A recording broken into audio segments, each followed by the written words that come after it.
lurks in the hearts of men. The shadow knows.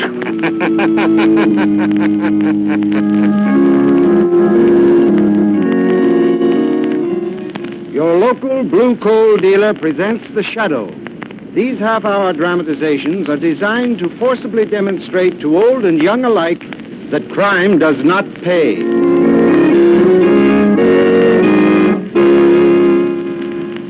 Before The Shadow's adventure begins, here's news that no homeowner can afford to miss. When you order fuel, remember that there's a tremendous difference between various kinds of anthracite. And remember that there's only one trademarked anthracite, blue coal. Blue coal is a superior quality fuel, a guaranteed product of the world's largest hard coal producer. So when you call and ask for blue coal by name, you're assuring yourself of better heat at less cost. Why not order your supply from your nearest blue coal dealer tomorrow?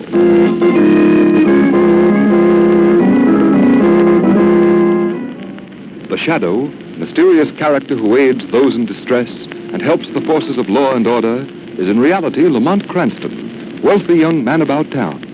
His friend and companion, Margot Lane, is the only person who knows to whom the unseen voice belongs, the only one who knows the true identity of that master of other people's minds, the Shadow. Today's story, Death is Blind. Ladies and gentlemen, just seen our free outside. Come on, Lamont. If I have to inspect another blue ribbon pig or prize pumpkin pie, I think I'll faint. Oh, nonsense, Margot. We've hardly seen anything yet. Who'd have thought the dignified Lamont Cranston would go crazy about a county fair? No, Margot, you don't begrudge me a little relaxation, do you? Relaxation? Isn't it enough you're leaving tonight for a week's hunting trip by yourself? I should think that would be enough relaxation for anybody. Well, maybe you're right at that. Wait a minute. Oh, now, Lamont, that's just a shooting gallery. You've seen shooting galleries before. No, but come on, Margot. We can just walk by it anyhow. Oh, Lamont, you're incorrigible. All right, I'm with you. Hey, watch him shoot. That guy's a sharpshooter. Hey, did you see that shot? He had his back to the target and he shot over his shoulder looking in the mirror. Boy, that's some shooting, huh? What's going on? I can't see over these people. Beginning to get interested, eh, Margot? Well, come on. Let's try to get closer. Heavens, what a crowd. Squeeze in here now. Yeah, that's right. Now, can you see? Yes, perfectly. Oh, it must be the boy standing by the counter there who's been doing this miraculous shooting. Look, he's going to shoot again.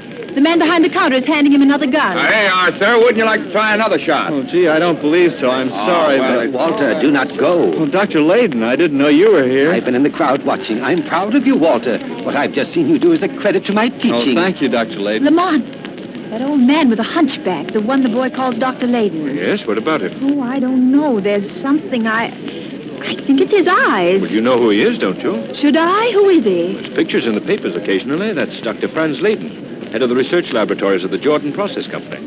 There are plants in this town. I don't care who he is. That face, it's evil, Lamont. He gives me the shivers.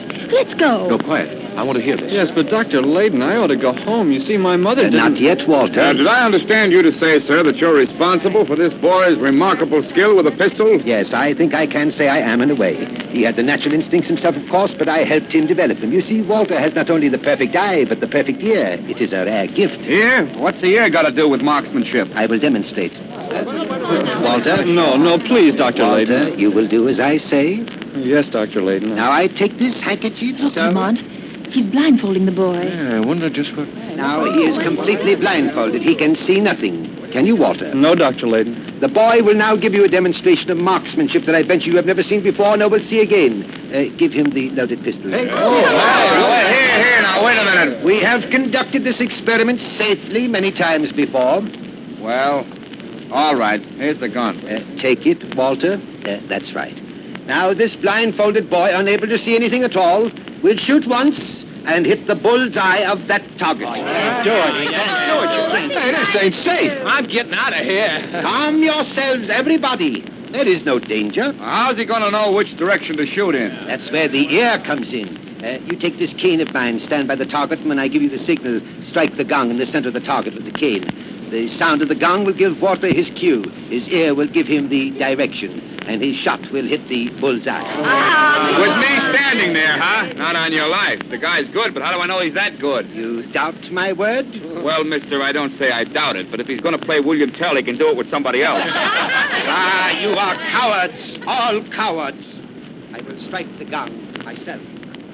Are you ready, Walter? Yes, I'm ready. Good. I will strike the gong. He hit the bullseye blindfolded. Impossible. That's what shot. You see, what did I tell you? He struck the bullseye blindfolded. Now, do you doubt my word? Come on, Margot. Let's go. Yes, it's about time. Margot, do you realize how powerless the shadow would be against a boy like that? Yes, I know. And just as the boy was about to shoot, did you see that old man? He was trembling and his face was white as a mask. Yes, I noticed that.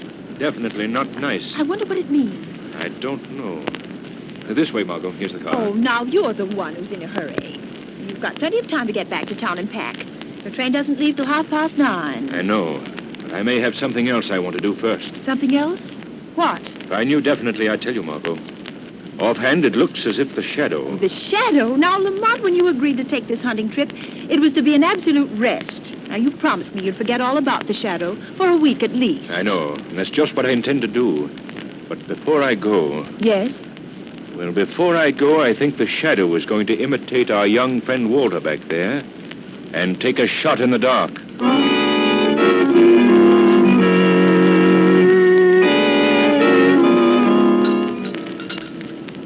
Dr. Layton. Hey? I just wanted to ask whether you need me here in the laboratory anymore tonight. Walter, don't you know enough not to talk to me when I'm engaged in an experiment? Oh, I'm sorry, sir. I just thought that... Don't pay any attention to me, my boy. When I'm absorbed in my work, I'm afraid I may be a little irritable. Well, I do my best, sir. Yes, I know, my boy. You're a great help to me, Walter. I picked you especially from over 1,000 applicants to train in research work. I'm sorry, sir, if I interrupted your experiment. That's all right, my boy. The experiment is worthless anyhow. You run along home and don't think too harshly of me for my little outbreak. Oh, I won't, sir. You know I won't. You've been wonderful to me, giving me this opportunity to study under your direction. Gee, I only hope that now don't worry, my boy. As I just said, you're invaluable to me. And I think in the future, you're going to be more so. Oh, I appreciate that, sir. Oh, good night, Dr. Layton. Good night, my boy. You know I'd do anything in the world for you and the Jordan Company. For me and the Jordan Company. The Jordan Company, bah! A group of hot-blooded capitalists living off someone else's brains. If it hadn't been for me, there would have been no Jordan process. I made the Jordan Company, and they take it away from me because they have money and I have none. They have the fine homes and the expensive cars, while I'm left to rot in this laboratory where nobody ever comes. Nobody even knows I'm here. But soon my revenge will come, and no one will suspect. Well, what is it? Who laughs? Don't you know me, Dr. Layton? Know you? How should I know you? Who are you? Many people would like to know, Doctor. But for want of a better name, they call me the Shadow. Shadow? What is this childish hocus-pocus? Others have called it childish hocus-pocus in the past, Doctor. They have lived to regret it. Are you trying to threaten me? No, Doctor. Not threaten. Warn is a better word. You're trying to warn me? Warn me against what? I believe you know as well as I do. Oh, you know nothing. You can't. Don't try to bluff me. I don't know what you're talking about. Perhaps not, Doctor. But don't forget, I shall be watching you. Oh, man! I shall be watching you. They're after me. Everybody's after me. They're spying on me. Oh, I must hurry, or it will be too late. Who's there? It's me, Dr. Layton. I was just passing the door on my way out, and I thought I heard you say something. Were you calling me? Oh, yes, Walter. Oh, I'm glad you're still here. I'm afraid you won't be able to go home right away after all. Is there something you want me to do? Yes, there's a particular experiment I want to make. I was going to put it off for a few days, but I think I'd better do it tonight before I forget. Wouldn't do to forget, would it, Walter? No, sir. That's right. You're a good boy, Walter. A very good boy. Now, let me see. A little of this powder in the retort. Then a pinch of, like the Bunsen burner, Walter. Yes, sir. There. We're almost ready. We fill the retort with this liquid. Now we put it over the flame. Now you watch this, Walter. When it boils, let me know. I will prepare the other ingredients. Is there anything else I can do to help, Dr. Layton? No, thank you, my boy. Just watch that liquid. I want to know as soon as it boils. Can't afford to let any of it boil away, you know. Yes, sir. I'm watching it. Oh, it's boiling now, sir. Good. Now, the success of this experiment depends on you. What do you want me to do? I have here a certain powder. I want you to take this powder, and when I give you the word, Yes? drop it into that boiling liquid. Oh, I see, sir. Wait, now, that is not all. As you drop the powder in, I want you to observe closely what changes occur in the liquid. Well, that doesn't sound very difficult. It is sir. more difficult than you think because if my calculations are correct. Those changes will be very minute, hardly visible to the naked eye. My eyes are bad. That's why I want you to watch. Well, I'll watch very carefully, sir. My eyesight's very good. Almost as good as your hearing, eh? Now, when I give you the word, drop the powder. And don't take your eyes off that liquid. Are you ready? Yes, sir, I'm ready. Go ahead, then. What are you waiting for? Oh, my eyes! My eyes!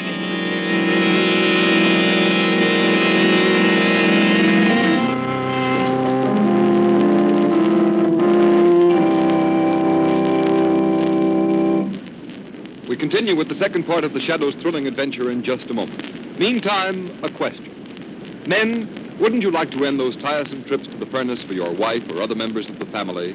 Wouldn't you like to know that when you fix the furnace and leave the house in the morning, the fire would burn steadily throughout the day and give more even, more dependable, and more useful heat? If you want that kind of time and trouble-saving performance from your fuel, then insist on blue coal when you order anthracite. Blue coal is different from any other anthracite. It's a medium, free-burning hard coal. That means it will burn steadily and more evenly, right down to a fine, powdery ash. With blue coal, there's far greater all-around economy. There's less heat lost up the chimney, far less wasted unburned coal in your ash pit.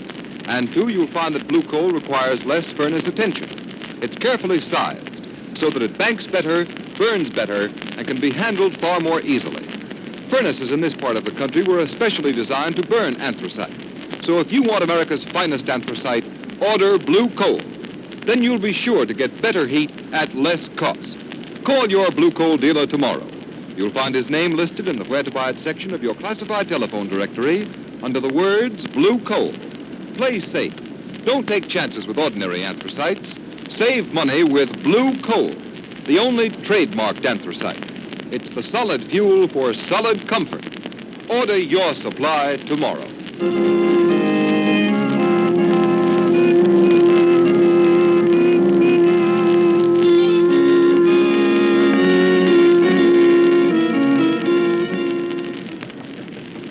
Who is it?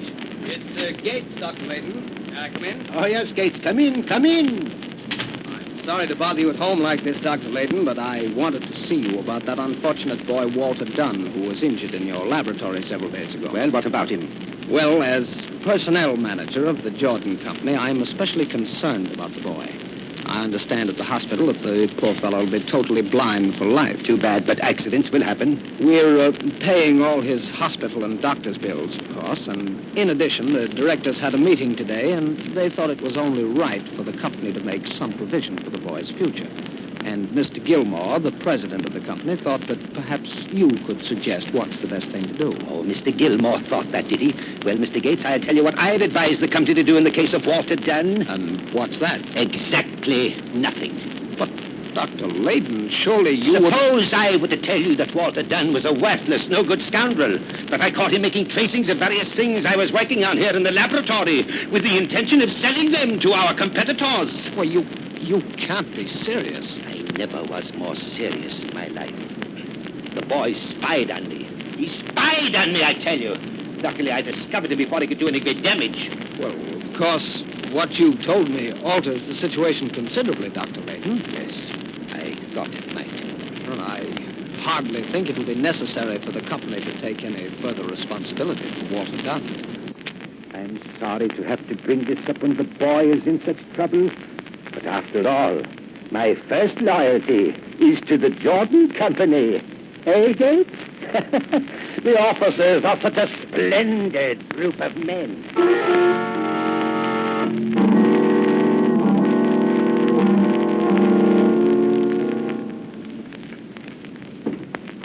Careful, Walter.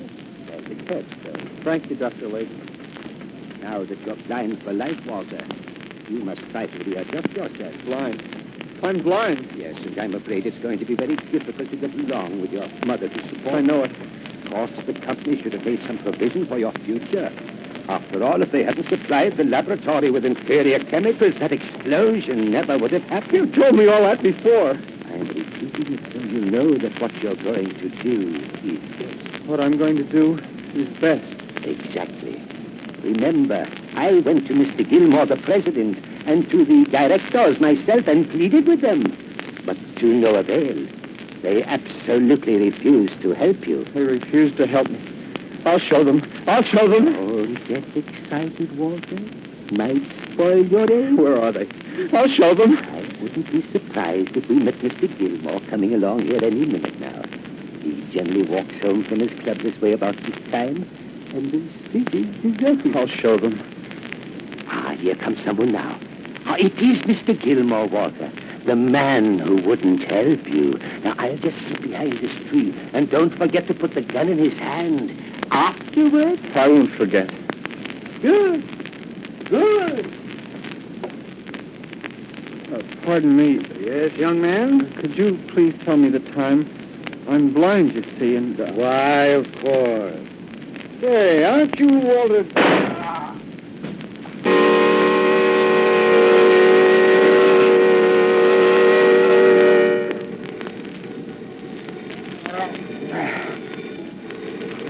I wonder where it is. Hello. What's the idea of waking me up at this... What's that? Gilmore's committed suicide. Good Lord. The special directors meeting tonight at the Jordan Company? Yes, I'll get dressed and come right down. Gilmore shot himself. Can't believe it. What's that? Thought I heard a tap on the window. Imagination, I guess. Oh, Gilmore. Where did I put my shoes? Hold on. I did hear something at the window. Can't see anything, though. Hello? Oh.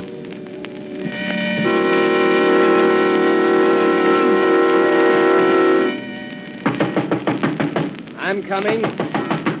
Don't be so impatient. Well, what do you... Walter Dunn, well, what...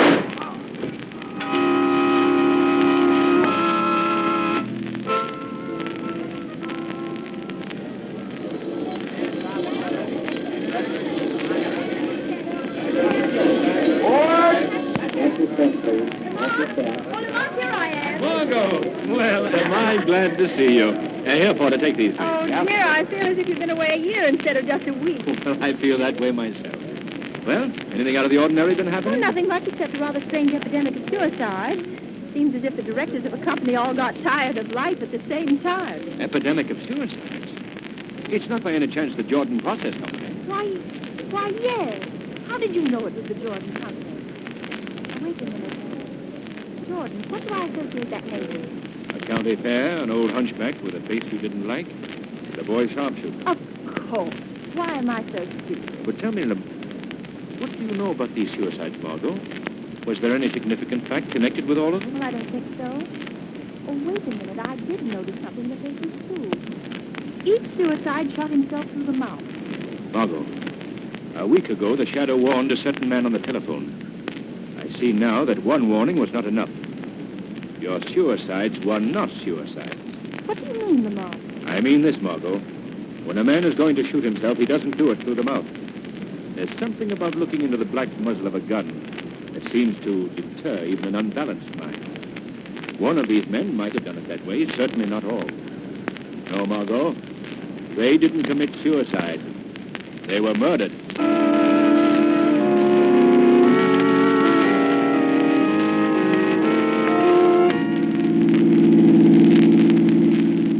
Let me see, Margot. This must be the place. Stop the car. That's right, Margot. Yes. You want to come in? Who are we calling on, Lamont? The blind boy. Yes, I'll come in. Fine, Margot.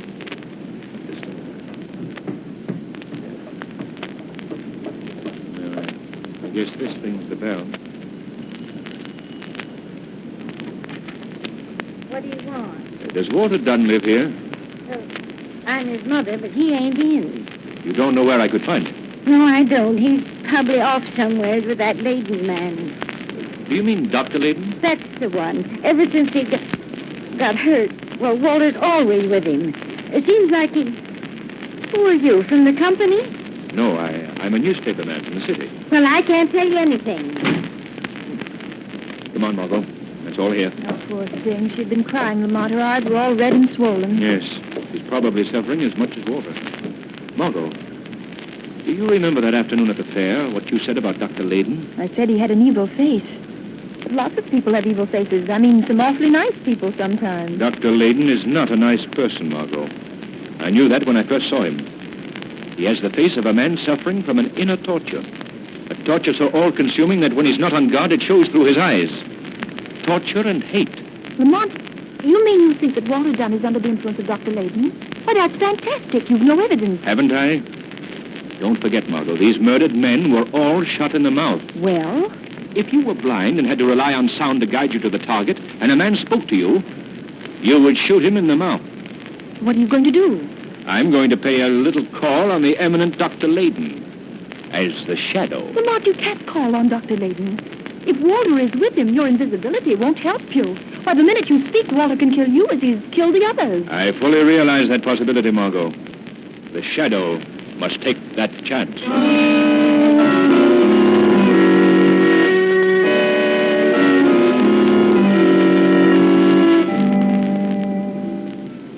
Well, Walter, things are coming along splendidly. Yes, Dr. Layden. With all the executives committing suicide. Our own special brand of suicide, eh, Walter? The company's stock is dropped to nothing. Soon I will have control. I, Dr. Franz Layden, the despised old crank puttering around in his laboratory. Yes, Dr. Layden. Oh, the country police are stupid. They suspect nothing. It's a wonderful scheme, Walter. A brilliant scheme. Nobody could see through it. Nobody, Dr. Layden. Who speaks? Walter, the door is open. I closed it. I'm sure I closed it. Don't get up, Doctor. I'll close it again. There. Who is it, Dr. Layden? I don't know. I can't see him. Can't see him. Are you blind too, Doctor? No, I'm not blind, but... But you can't see me, is that it, Doctor? I don't know. Walter, tell me. There is someone in this room, is there not? Yes, Doctor. He's standing right near you. His voice comes from there. Well, who are you? A disembodied spirit? Speak. We have talked before, Dr. Layden. I am the shadow. The shadow. Though you cannot see me, I am here. Doctor, I'm afraid your little game is up. What? You've done it. You don't see when he speaks again, shoot. Yes, Dr. Layden. Walter, this man, this Dr. Layden... Shot him, Walter. Yes, but only in the arm. Listen, Walter. Shoot him again, Walter. Shoot him again. Walter, stop. Listen to me. Dr. Layden's made a cat's paw out of you. Shoot again, Walter. Shoot again, you fool. Walter, listen to me. Layden lied when he told you the company wouldn't take care of you. They planned to provide for you and your mother for life. No, I don't believe it. Wait, don't shoot.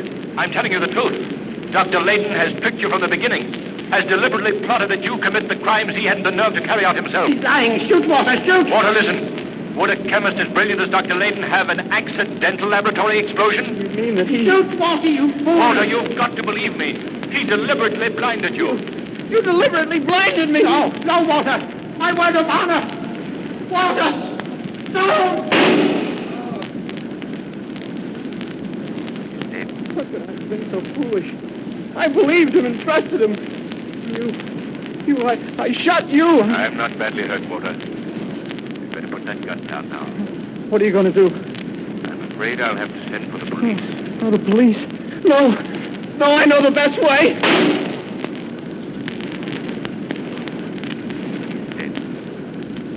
Justice has been triumphant again. It's horrible that a fine young boy like Walter Dunn should would have to come under the influence of a man like Leighton. But the near guilty must suffer with the guilty. Law and order must prevail.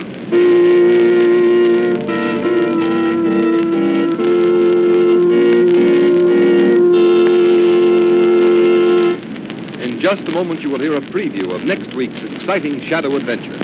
First, an important message from your old friend, Blue Coal's heating expert, John Barclay. Thank you, Ken Roberts, and good evening, friends. There are still many homeowners who make the mistake of leaving the fire door of the furnace open in order to check the fire or to bank the fire at night. That is not only unnecessary, but it's a bad practice and false economy. Gas is given off by burning coals to go up the chimney. When the fire door is left open, these gases escape and are wasted. That's why I urge you always to rely entirely on your furnace dampers, not only to regulate the speed of your fire, but when you're banking it as well. Never open the fire door except when refueling. When you want to retard your fire, simply close the ash pit damper and open the check damper in the flue pipe. This is the correct way to check your fire quickly and safely. Remember that your blue coal dealer will be glad to send a John Barclay serviceman to inspect your furnace dampers and see that they are in proper working condition. John Barclay men are trained heating experts. They will be glad to assist you in properly heating your home without any obligation on your part. I thank you.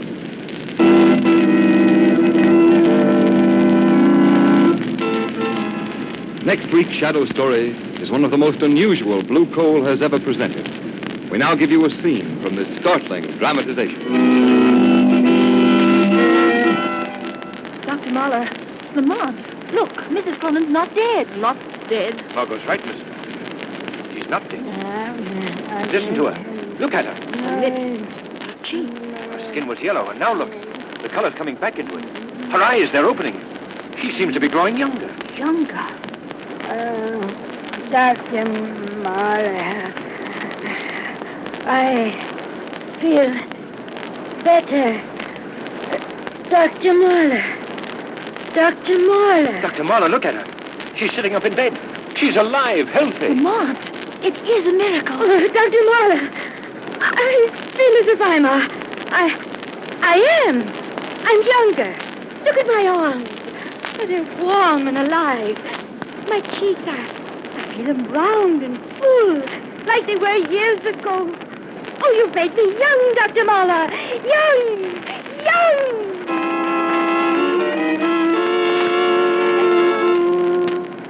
What is the secret of this amazing rejuvenation? Be sure to find out next week in the Shadow's newest adventure, Fountain of Death.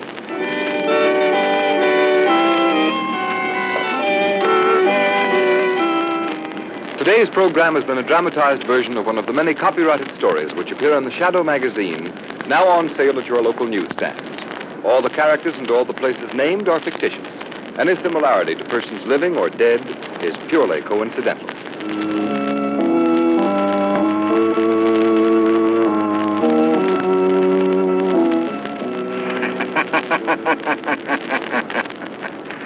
The weed of crime bears bitter fruit. Crime does not pay. The Shadow knows. Next week, same time, same station, Blue Coal, America's finest anthracite, will again present The Shadow.